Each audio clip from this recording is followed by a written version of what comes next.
More locally, I'm delighted that next year Openreach will be rolling out ultra-fast broadband in Wigginton in my constituency. But other rural areas of South West Hertfordshire, like Dudswell, are still in dire need of better connectivity. Can the Prime Minister update the House on the progress of the £5 billion Project Gigabit? Prime Minister. My honourable friend is absolutely right to recognise the role of broadband in providing levelling up opportunities across our economy. That's why we invested £5 billion in Project Gigabit, and now we have 71% of UK premises having access to this from just 5% when we came into office. I'm very pleased to tell my honourable friend that we will be launching a procurement to provide gigabit coverage for his area in the coming weeks. Bill Hamby.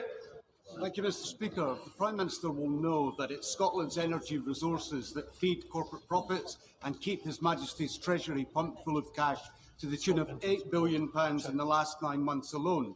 In return, candidates in the summer Tory leadership contest tried to outdo each other in their contempt and hostility to Scotland's democracy. So without falling back on the "you've had your vote" trope, can the Prime Minister tell me, is Scotland in a voluntary and respectful union of equals as claimed in 2014, or are we hostages in a territorial British colony? Minister.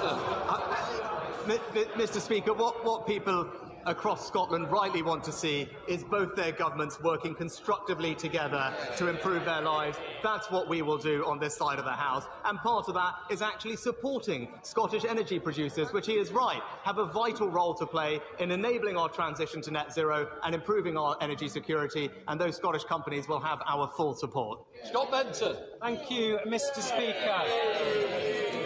Nearly 40,000 illegal immigrants have crossed the Channel so far this year, landing taxpayers with a hotel bill of £5.6 million per day to accommodate them.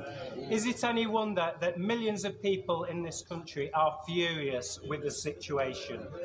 Prime Minister, during the summer, you set out a comprehensive 10-point plan to tackle this issue.